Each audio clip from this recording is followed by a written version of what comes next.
근데 김건희라는 그 사람은 정말로 이제 어떤 모습을 몇만 가지 모습을 가지고 있을까. 지난번에도 이제 궁궐 유적 이렇게 관람한 부분들. 네. 그다음에 왕실 공예품 대여한 부분들이 나왔는데 이번에는 국립현대미술관에서 네. 아니 뭐 유명 작품도 이제 대여를 했다는데.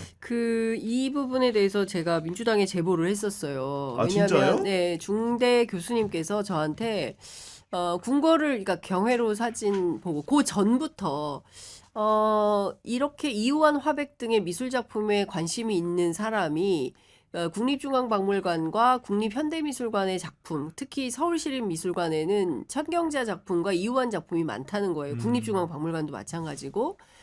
이 손 안 댔을 리가 없다. 그러니까 야. 분명히 이제 그 대여 형식으로 갔을 거다. 그런데 국회 문체위에 제가 제보했을 때는 빌려간 적이 없다 그랬어요. 아, 처음에는. 예, 그랬는데 이게 그 대여가 아니라 자리 이동? 이런 개념이 있어요. 아, 다른 용어로. 예. 그러니까 미술 업계에서만 쓰는 그 별도의 특정한 용어가 있었는데 대여는 아닌데 자리 이동은 있었던 거죠. 예, 진짜 같은 이상하다. 개념이에요. 네. 아니, 그거를 법률 용어로 바꾸면 절도예요. 그거를 법률 용어로 예. 바꾸면 절도야. 아니 그러니까 이게 지금 그 왕실 공예품만 하더라도 납득할 수 없잖아요. 너무 이해가 안 가죠. 갓을 빌려다 어디다 쓰려고 그렇잖아요. 술장 같은 경우에 심지어 깨먹기도 해버렸고 그거 300만 원 술장값을 뭐 물어줬다고 하는데 그 김건희 씨 개인 돈으로 했겠습니까? 저는 100% 아니라고 생각합니다. 분명히 이것도 국민 세금으로 하고 야 넘어가 이렇게 했을 거예요. 사적 소유가 아주 그냥 일반화돼 있는 사람인 거예요. 기본적으로는 공과사 구분을 못하죠.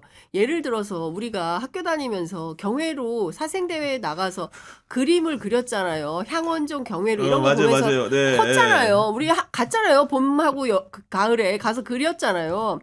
근데 거기를 들어간다? 맨발로? 이거 상상을 그러니까 상식을 가진 국민이라면 대한민국의 문화유산을 그렇게 함부로 밟고 들어가서 손허리 이런 거는 상상을 불허하는 영역이에요. 이거는 상식을 초월하는, 그러니까 너무 무례해도 이런 무례는 없는 거죠. 그러니까 정말 무식한 행동을 하는 거죠. 어느 나라의 영부인이 그렇게 자국에, 예? 그 왕실에 정말 소중하고 이것은 우리는 죽더라도 우리 후대가 이 문화유산을 지키고 고수하고 잘 보존해서 나가야 되는 거잖아요. 맞습니다. 네. 내셔널 트러스트 운동 뭐 그런 차원에서 인류의 유산을 보존하고 그런 문화 운동을 하고 있는 거잖아요. 그런데 거기 가서 그렇게 한다. 이건 상식을 배반해도 이런 수준은 없는 거예요. 그러니까 보수라는 말이 지킨다는 말이잖아요. 그쵸. 근데 지키는 게 아니고, 아니 물론 이제 인간의 상식을 기대하는 거 어려운 분인 것 같긴 해요. 뭐 옆에다 사주하시는 분 도사들 끼고 다니면서 뭐 뭘 하고 다녔는지 모르겠는데 이런 분한테 뭐 상식을 바라겠습니까? 뭘 바라겠습니까? 저는 진짜 좀 더 근본적인 의문을 던져주고 싶은 게. 뭐 정치하시는 분들 가까이에서 바라봤던 언론인분들 그리고 윤석열을 찍고 마음속으로 김건희를 지지하셨던 분들한테 저는 진짜 물어보고 싶은 게 그거예요. 이럴 줄 몰랐어요. 처음에 나왔을 예. 때부터. 이럴 줄 네. 몰랐습니다. 이럴 줄 알고 찍었고 이럴 줄 알면서도 대통령 후보로 만들었고 이럴 줄 알면서도 대통령 후보 윤석열로 있을 때 어떤 비판도 하지 못했던 이 사람들이 이제 와서 손가락질하는 모습이 저는 더 기괴해요. 아니 그러니까 또 이런 게 보면은 그 미술관에서 95점을 대여를 했다는데 그 중에 추상화들이 또 많다는 거고 추상화하면 또 김건희가 코바나 콘텐츠 있을 때부터 개인 취향이 반영된 예, 것으로 예. 의심이 되는 거잖아요. 정말로 이제 정식으로 지금까지 의원실 등을 통해서 확인된 바에 따르면은 95점 중에 3점 정도만 어떻게 썼다는 게 확인이 됐다는 건데 도대체 나머지 작품들을 가지고 뭘 했던 건지. 그러니까 근데 사실 그 전문가들은 이런 의심을 해요. 김건희 씨가 또 위작을 또 좋아하잖아요. 여기까지만 하겠습니다. 진짜로. 네. 아니, 도무지 저는 이제 앉아서 생각을 해봐도 이해가 안 가는 상황인데 이런 가운데 지금 그 김건희 씨만 문제가 된 게 아니고 일가족으로도 특검의 수사 범위가 넓어져 있고 실제로 장모 최은순과 그 오빠 김진우가 조사를 받았는데 장모 최은순은 알츠하이머 진단서를 제출했다는데 의사이자 변호사이신 우리 정필승 변호사 효과적인 변호 전략입니까 아닙니까 요거 알츠하이머 진단서 제출. 효과적인 변호 전략이죠. 사실은 효과적인 변호 전략. 왜냐하면 알츠하이머라는 질병의 특징이 인지장애잖아요. 그러니까 질문도 잘 이해를 못하고 답변도 잘 못하고 기억도 잘 못한다라는 면에서는 효과적인 어떻게 보면 효과적인 방법이라 할 수 있는데 이게 저거 보면서 그렇다고 해서 제가 이걸 쓰진 않아요. 왜냐하면 우선은 알츠하이머 진단이라는 병의 특징을 생각해 봤을 때 올 초까지만 해도 골프 치러 다닌다고 막 그랬었거든요.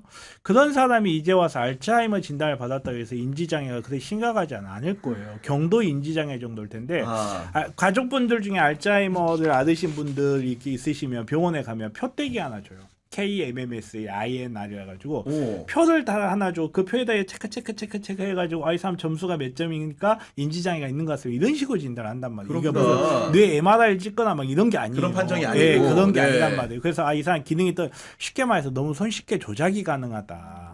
아무 문제가 없는 사람도 인지장애가 나올 수가 있다. 이런 거 그리고 만약에 특검이라든지 검찰 쪽에서 정말로 독심 품고 판다면 그거 깨는 거 그렇게 어렵지 않을 거예요. 만약에 정말로 거짓으로 들고 나왔다고 한다면 가정이지만 그래서 그렇게 뭐라 해야 될까 이렇게 정교하지 않은 방법이라고 생각하고 이제 뭐 고령이라는 점이라든지 이런 점을 봤을 때 뭐 어느 정도 그냥 봐주면서 해도 되겠다라고 판단을 해서 뭐 구속영장을 신청하지 않았다 이런 인권 관련해서 구속영장을 신청하지 않았다 뭐 이런 이야기가 나오는데 전 특검의 인권 수준에 저는 좀 좌절했어요. 네, 왜냐하면 이렇게 뭐 돈도 많고 그런다고 하지만 나이 들고 치매 있고 그러면 가족들이 곁에 있어줘야 돼요. 근데 가족들이 곁에 있을 수 없잖아요. 지금 상황 자체가 남부구치소에 들어가 있고 하나 곧 들어가 있으니까 구속영장 같이 들어 보내줘야지. 같이 보내줘야 손을 잡고 있지. 어떻게 이런 상황에서? 근데 오늘 그 이제 취재하면서 그 들은 얘기는 특검팀에 상당히 그러니까 이 비단 김건희 특검뿐만 아니라 뭐 저는 내란 특검도 그렇고 제가 확인한 것은 최혜병 특검팀인데 그 우리가 왜 예전에 그 특검팀에 일종의 간자 중간에 끼어서 판을 교란시키고 어렵게 만들고 상황을 꼬이게 만들고 뭐 이제 이런 얘기들이 있었는데 실제로 그런 요소들이 있는 것 같다. 그러니까 우리가 왜 이 수사가 이렇게 되지? 지금 이 국면에서 이게 왜 나오지?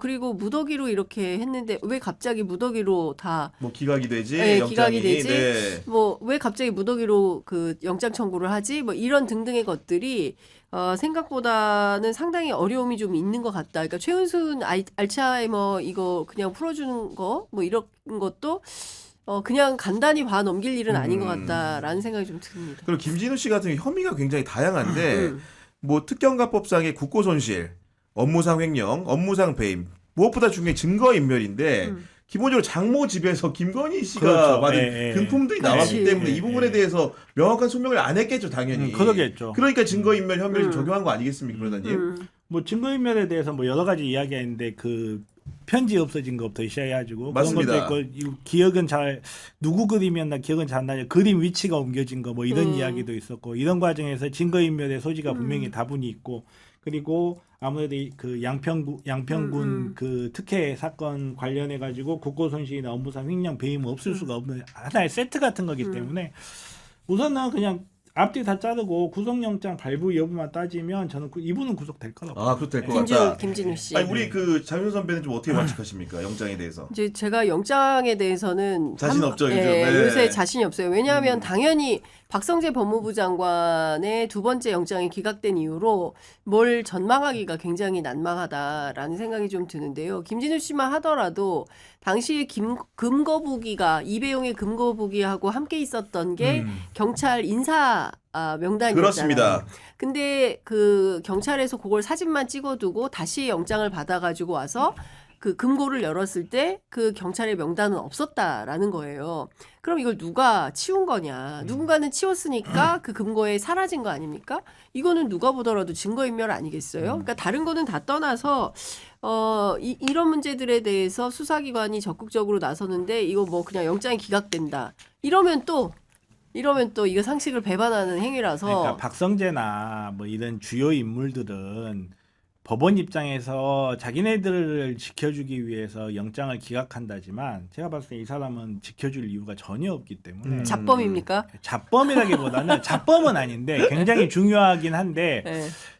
이 사람이 독자적으로 어떤 일을 했을 것 같진 않아요. 김건희의 부속품 정도지. 근데 김건희를 구속시킨 마당에 김진우를 구속을 안 시키고 국민적 원성을 들을 이유가 법원 입장에서 없어 별로 보인다. 없다. 네. 이렇게 판단. 그리고 저는 틀리더라도 예측을 계속 하는 게 사람들이 틀렸다는 걸 인지를 해야 된다고 생각해요. 예. 그러니까 예를 들어서 박성재 같은 경우도 당연히 나와야 되는데 당연히 이거를- 나와야 되는데 안 나왔다는 걸 사람들이 인식할 수 있게 해주는 게 저는 제 역할이라고 생각해요. 틀리고 맞고 틀리고가 문제가 아니고 사람들한테 이 정도 사건이면 영장이 발부가 돼야 된다는 걸 알려줘야 사람들이 분노도 할 수 있지. 그렇죠. 이거 이런 관계 때문에 영장 발부 안 될 거예요. 역시나 안 됐구나라고 하면 사람들이 분노할 포인트를 놓친다고 생각해요. 아니 그리고 뭐 마치 김진우 영장은 이제 나와야 됩니다. 아니 그리고 무슨 뭐 윤건희 수사 그에 이어진 뭐 일가족 수사 그게 쉽게 보면 장모와 예를 들면 뭐 처남에 대한 수사를 두고선 너무 광범위하다 뭐 이런 식의 변소를 하는데 뿌린 대로 거두는 겁니다. 그렇죠. 예. 조국 전 대표 어떻게 수사했습니까? 아니 잠깐만 있어봐. 아니 600만 원 장학금 받은 게 뇌물이라고 결국 구속까지 시킨 자들이 이 금덩어리를 받았는데 이걸 추사하는 게 문제다는 식으로 이야기를 하는 거는 택도 없는 얼토당토하는 소리고 대부분의 사람들은 사실은 마음속에 갖고 있는 거 왜 특검 이것밖에 수사 안 해 아닙니까? 그렇죠. 그렇죠. 훨씬 더 많은 게 예. 있을 것 같은데 그런 식의 상황인 거고 그리고 이제 우리가 법원 얘기를 간편하게 했지만은 그래도 많은 분들이 희망을 얻는 게 이진관 부장판사 같은 분이 그렇습니다. 사실은 열심히 예. 심리하고 뭔가 다른 모습을 예. 보여주기 때문이지 않습니까? 그렇죠. 그러니까 누구죠?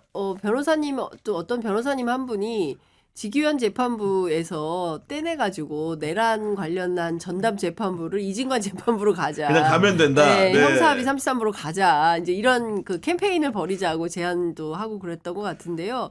그런 정도로 지금 너무 비교가 되죠. 그러니까 지기현 재판부 같은 경우에 그야말로 엉망진창 아닙니까? 뭐 김용현 재판 같은 경우에는 진짜 눈 뜨고 볼 수 없는 지경이더라고요. 진짜 심각하더라고요. 예. 저도 영상 보면서 네. 아니 그리고 초반부터 그랬어요. 김용현 재판부는 저희가 초반에 취재 편의점에서 참여연대 민병 맞아요. 모니터링 하신 활동가 분들이. 두 분에서 모니터했을 때 그분들이 그랬어요. 정말 레크레이션 수준을 넘어서는 정도의 예능감을 가진 판사님이다. 네. 자. 변호인님 말씀하시죠. 네, 추가 증인 잠시만요. 네, 잠깐 기다렸다 가겠습니다. 가족으로가 몇 대면 나오겠어 보니까 그러니까 지금. 가족으로가 예. 몇 대면 그 수준으로 지금 하고 있어요. 그리고 심지어 변호인이 여기 중국인들이 이렇게 많이 있는데 막 이런 얘기를 하고 부정선거 얘기하고 황당무계한 얘기를 해도 1도 제어를 하지 않았다는 거예요. 그런데 이진관 판사는 따박따박 다 찾아내잖아요.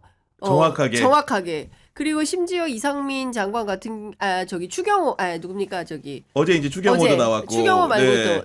또 앞에 이제 그 최상목도 나왔고.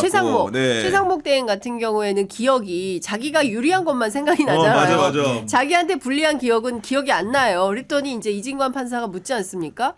아니 그 기억에 일관성이 있어야 되는데 다른 건 다 그 기억이 안 나면 내 문제는 헷갈려. 네. 그 3번 접어서 한 거 정말 기억이 안 나세요? 이제 이렇게 물어보는 것처럼 그 짚어야 될 대목을 구체적으로 체크 포인트를 물어보면서 증인들을 당황하게 만들고 구체적 진실의 길로 갈 수 있도록 방향을 이끌지 않습니까? 그러니까 저는 이진관 같은 사람이 있는데 왜 지규현한테 이 내란 재판, 사건이 이 갔는지. 엄중한 내란 재판을 전부 몰아줬는지 이거는 저는 솔직히 말하면 수사 대상이라고 생각합니다. 아니 그리고 어제 이제 추경호 전 원내대표도 증인으로 결국은 나왔고 이진관이 어떻게 하는 걸 과거에 봤기 때문에 나왔는데 그 상황에서 증언 거부를 했죠. 그런 상황에 대해서 이진관 부장판사가 뭐라고 얘기를 했냐면은 거부하는 건 본인 권리인데 경제부총리도 하신 것으로 알고 있고 원내대표도 하셨다. 어떻게 보면 당당한 모습을 보일 수 있다고 생각을 하는데 그런 측면에서 하시고 싶은 말씀은 없느냐. 이렇게 묻는 걸 보는데 저는 통상적으로 재판장의 상단수가 증인회의도 이런 식으로 물어보는 사람이 많습니까? 드문 일입니까? 이게? 이거 되게 무서운 말이에요. 앞뒤 잘라가지고 죄송한데 네. 이건 되게 무서운 말이에요. 왜냐하면 지금 이제 추경호가 증언을 거부하고 있는 입장이 자기가 지금 구속영장 맞아. 예. 구속영장 신청돼 있고 나의 범죄에 관련된 사건이다 그거예요. 그러면 증언을 거부할 수 있는 사유는 나나 가족의 치욕이나 범죄에 해당하여 유죄 판결을 받을 수 있는 사유거든요. 그럼 이 사람이 증언을 거부한다는 건 무슨 말이에요? 무슨 얘기인지 알 것 같아. 자기가 정말로 자기가 억울하고 당당하다면 내가 재판을 받고 있어. 내가 무죄라면. 그래가지고 구속영장을 지금 집행을 눈앞에 두고 있단 말이야. 정말 자기가 당당하면 그 앞에서 이야기를 할 수 있어야 돼요. 근데 그 앞에서 말을 못 한다는 거는 내가 말을 하면 내 말이 유죄의 증거가 될 것 같아요라고 이야기를 하는 거예요. 그렇다면 거짓말할 수 있잖아. 네. 근데 추경호 입장에서 봤을 때 지금 수사 상황이라든지 여러 가지 정보망하고 가동해 봤을 때 내가 거짓말하면 위증죄만 하나 더 붙을 것 같은 거야. 그러니까 다른 사람들과 달리 이 사람은 적극적 거짓말 대신 아주 소극적인 증언 거부권이라는 걸 선택했단 말이야. 일반적으로 증언 거부권 같은 거 이야기 나오면 이거 왜 증언 왜 거부하시냐라고 하면 뭐 가족에 관한 이야기다, 뭐 나의 치욕에 관한 이야기다, 아니다, 나의 범죄 사실에 될 수 있는 이야기다 하고 해서 기록을 남깁니다. 그렇죠. 기록을 남기고 그러면 뭐 그런 거면 뭐 증언 거부 사유에 해당됩니다. 이 사람은 통으로 지금 다 하는 거잖아요. 정말 저는 저 같은 경우는 이 판사님이 했던 말 중에 되게 기억에 남는 말이 뭐냐면 아니 이거는 말하셔도 괜찮을 것 같은데 아무 문제 없는 답변 이것도 안 하실 거예요? 라는 말이 저는 되게 기억에 남았어요. 그럼 너 뭐 다른 거 또 있냐? 이 말이거든요. 이거 굉장히 무서운 말이에요. 그리고 사실 판사라는 역할이 물론 그 사람 하나하나가 머리가 좋고 그 학습 능력이 뛰어난 사람인 것도 있지만 판사라는 위치는 주장하는 사람하고 반론을 제기하는 사람의 두 개의 자료를 동시에 보는 사람이에요. 그러다 보니까 그러네. 주장하는 사람이 없는 자료를 갖고 있고 반론을 제기하는 사람이 없는 자료를 갖고 있는 상태이기 때문에 양쪽의 의견의 약점을 알고 있는 상태라 이진관 판사님처럼 사건을 진행하는 게 아주 명민하고 아주 치밀하고 아주 부지런하지 않다 하더라도 가능해요. 뭔 말인지 알겠다. 예. 네. 지기현처럼 바보같이 하기 어려운 거예요, 사실.